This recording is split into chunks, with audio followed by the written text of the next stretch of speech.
What is going on, guys, and welcome back to another video. So deer season's upon us again, and the rut's kind of getting kicked off a little bit. I wanted to do a video for you guys on my process for doing hike-in hunting. I do a lot of hike-in hunting on public land and on some private land, and I have a lot of gear considering I do all my own self-filming. So that just takes a substantial amount of gear. So I kind of wanted just to make a short video on my process for that and kind of explain my gear and that kind of stuff to you guys. And yeah, so this is me walking down a small riverbank to try and sneak into the edges of a deer bedding area that I had recently scouted, and dipping down into this little riverbank made it to where I could kind of get in quiet and hide from them. So I hop out of the riverbank into this little area that I want to sit in and hunt, and if you listen carefully here, you'll hear a doe that I saw when I popped up over the edge, and she blows, so kind of a bummer. Okay, so that big oak tree you see right there is the tree that I had chosen a few weeks earlier before season on a scouting trip. I knew right where I was going. This was a great tree that I had found, and I knew it was going to be a good spot to put my Summit Openshot. That's what kind of climber that is. I specifically chose that kind of climber not only because of its great reviews, but because it's specifically designed for archery hunters. There's no gun rail, and I absolutely love that stand. It weighs like 12 pounds or something like that. Just a great stand. And so easy to pack in. It has backpack straps and stuff like that. So what I'm doing here is I'm clipping my retractable, I guess you would call it a bow clip or something like that, to my bow. It's I wear it on my waist. As I climb up in my climber stand, it comes out of the box, it unwinds, and then when I get to the top, I can pull my bow up so that I don't have to climb with it. It's just safer that way, and there's really just no way you could climb with it in your hands. And then you can reel the string up. You saw me put my little saw in my pocket. That way if I encounter any branches or anything on the way up, I have my saw that I can just get those knocked off real quick, as you'll see me do. And now I'm just draping my my little strap around my neck that it's got hooks on it, and I just crank it down to the tree and I can hang things off of it. So all of those things that I just discussed are essential. And then you saw my Nikon camera around my neck there. So everything I bring in's got to go up with me. So now that I'm ready to climb, my backpack goes back on my back. I keep a bunch of things in there, including game bags, knives, flashlights, anything I might need on a trip, tracking stuff. If you're wondering what that is, it's the Tidewee, I guess you call it the L-frame or steel frame backpack. I got that so that I can do these long hike-ins, and I can quarter a deer in the field and put the meat in game bags and just pack it out on my back. That way I don't have to drag an entire deer back out. Kind of like what you see them do out west and stuff like that. It's great for long hike-in public land trips. So a few things you're gonna see here. First of all, the rope I have in my hand there is like a lineman's safety rope. It uses a Prusik, and just kind of, it's like a tension system. If you fall, it tensions down around the tree and keeps you from going down. Great for these climbers because you can slide it up the tree as you go. It's essential that you're always hooked into a tree when you're climbing in one of these things. So if you don't have one of these and you want to get into climbing, you got to have something that you can climb with.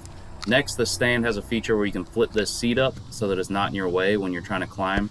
And then one of my favorite parts about this stand is it has kind of hooks, as you'll see me slip my feet into, and then a bungee. So a lot of times a concern when you're using a climber stand is that the bottom's going to fall off your feet and go down to the bottom of the tree, which I have a safety cord to keep it from doing that anyways. But this has hooks for your feet and a bungee cord that holds them to your feet, so there's really just no way that this can fall off your feet while you're climbing, which is a great feature. So if you're not familiar with a Prusik, it is a type of safety system that uses tension. So if I were to slip and fall suddenly, if you pull that knot down, those tension knots are going to bite that rope real hard, and I'm going to stay put. If you grab it and pull the other way, it loosens those knots up and you can slide it back up the rope. So you'll see me gently grab it and pull it down so that I can loosen my lineman's rope, slide it up the tree, and then I tension my Prusik back down on it. If I give that a sharp yank, that Prusik's going to bite that rope. If you just pull on it softly, it'll slide right up the rope. So it's kind of a cool deal. So as I mentioned earlier, I keep a little collapsible saw in my back pocket so that when I come up to a branch, I can cut it and I can get my stand and my safety rope around it. But guys, make sure that you're looking at laws and regulations. A lot of public land, they don't allow you to cut branches off of trees and stuff like that. I'm on private land in this video, and I have permission to be doing everything that I'm doing. So you can use my shadow for a reference there. You can see that I moved the top up, Then you put all your weight on the top by flexing your arms and holding yourself up, kind of like you're doing a tricep dip, and pull the bottom up with your legs, and then plant it, move your rope up, and repeat. It's kind of meticulous, but it makes it super easy to be mobile and be able to choose a new tree every time you hunt if you want to.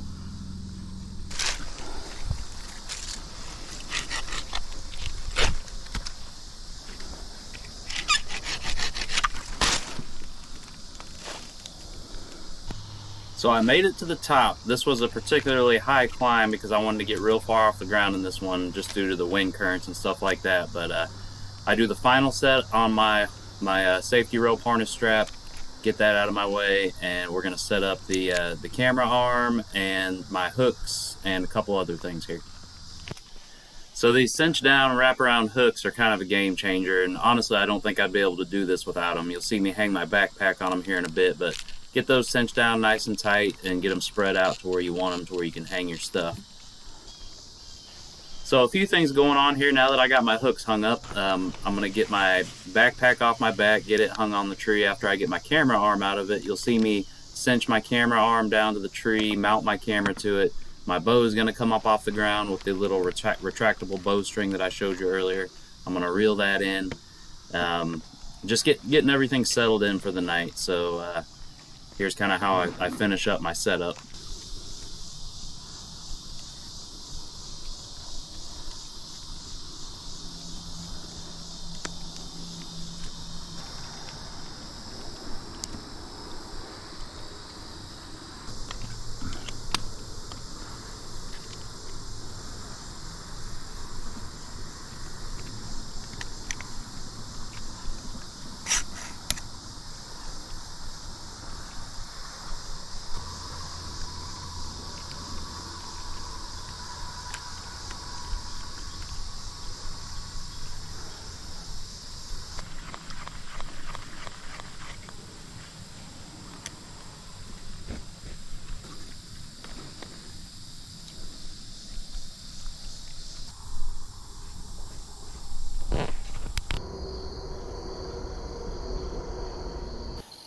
So it didn't take long for this little 2.5, 3-year-old 8-point to sneak in and start grazing around me and milling around and stuff, but not what I was after that night. But I got a solid 20 minutes of footage of him or so, so pretty little buck. But guys, I just wanted to make this video for you to show you my process. I do a lot of Corps of Engineers land hunting. There's thousands of acres of public land near where I live, so I have the privilege to be able to do massive hike-in hunts and walk for miles and just choose a random tree that I've never seen before. And I just kind of wanted to show you my process for that. And if you self-film hunt like I do, you know it adds a whole new aspect of difficultness to your hunts, but it is also very addicting, and I truly do enjoy it. So hopefully you guys took something and learned something from this video. If anything, maybe you spec'd out some gear that you're thinking about buying. Everything I use in this video works very well for me.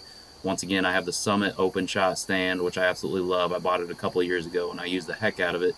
That L-frame backpack is the Tide Weed backpack. And then just ask me other questions with my email that I leave in the description or anything like that if you want to know anything else. But guys, I hope you enjoyed this video. As always, thanks for watching.